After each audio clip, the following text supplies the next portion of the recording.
Good morning, man. How are you? I'm good. It's a privilege to be here. The privilege is ours, man. When the age rare. Hey, hello, my dear. To come on this side of the building is when big things happen. Yeah, well, that is the reason they put us on the top. I mean, 107.7, you just can't get higher than that. You know what I'm saying? We say the bad people live on the hill.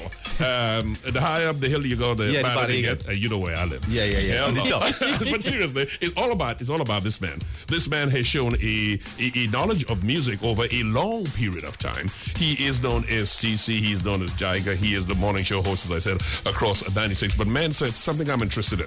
Before I get to your new release, which is good, I'm interested in what motivated you into not the entertainment side, because that's what you do professionally, but the singing side of what you do. Who got your attention? What carried you to that part? Actually, it wasn't anybody got my attention. I hosted a show years ago called Soca Star in Trinidad, which was very, very, very popular. Okay. And I was kind of forced, for want of a better word, to do so. Because on the second season of the show popularity took off real crazy.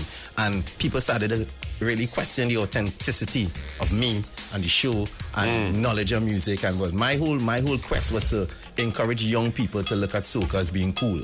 Because when I was growing up, we used to look at Kaisonians. Because that's what it was. That's right. That's right. They're not soca stars at them time. It was Kitchener, and they used to look a particular way. When you see Kitchener and these people walk down the street always in suits and things, but when the soca thing turned over, yes, young people wasn't interested in soca. But dancehall for the latter part of 90s into the early 2000s, dancehall and hip hop was the thing. So I just wanted to make soca cool for my generation and my peers. So we decided to do a show called Soca Star. And with that, it got popular. So the current artists at the time were questioning the fact that who gave us the authority to say that we know what soca should sound like, and we know this and we know that. So I was kind of forced to show them, like, listen, I might be the greatest, but I understand what my television show needs, and I understand what a good sound is.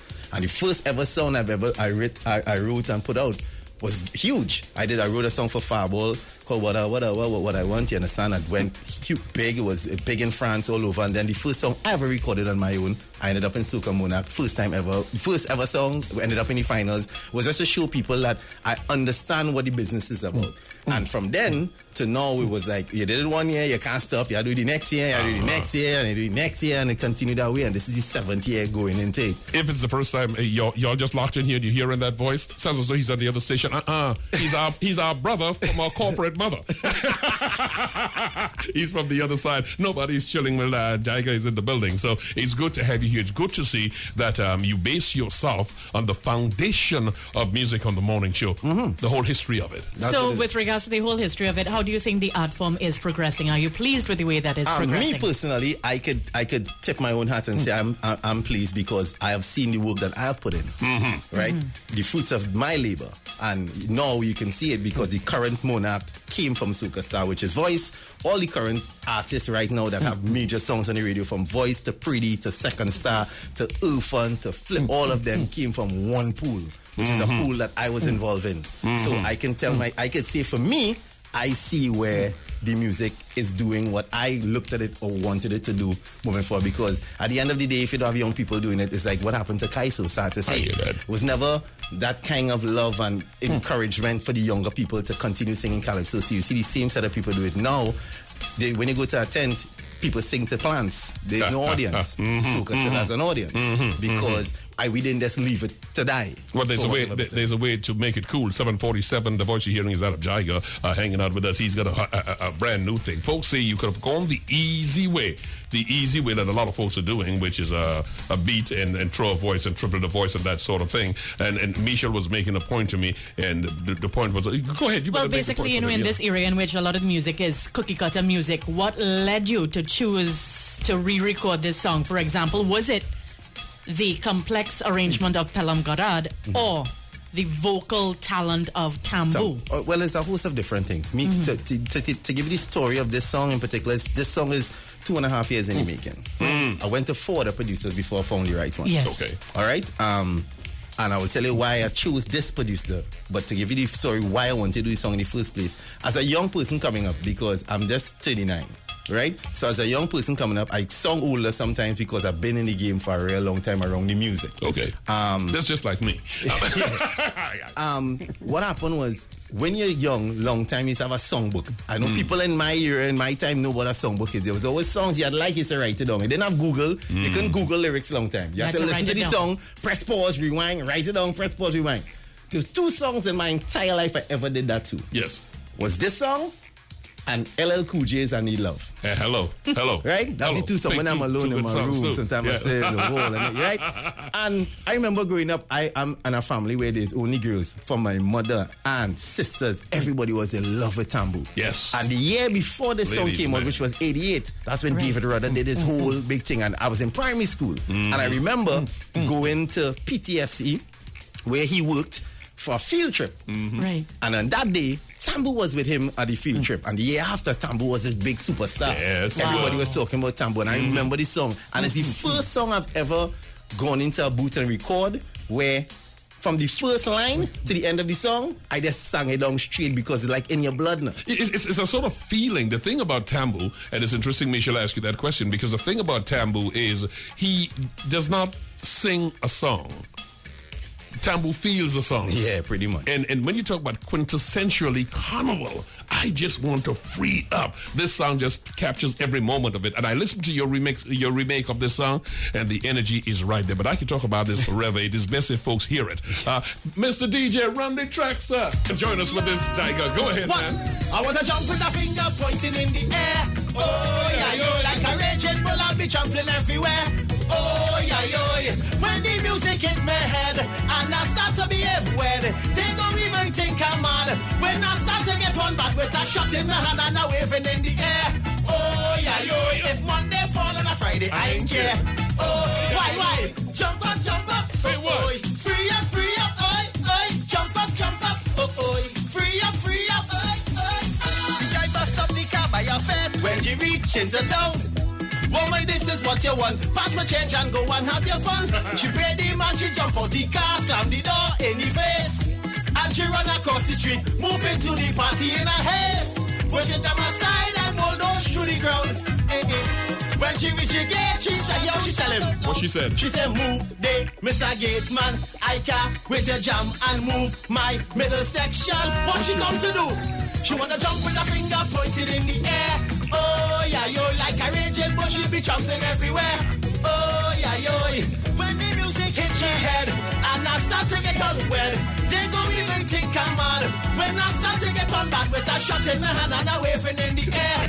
Oh, yeah, yo, if Monday fall on a Friday, I ain't care. What she wanna do? What she wanna do? Jump up, Uh-oh. free up, oi, jump up, oh, free up, oi.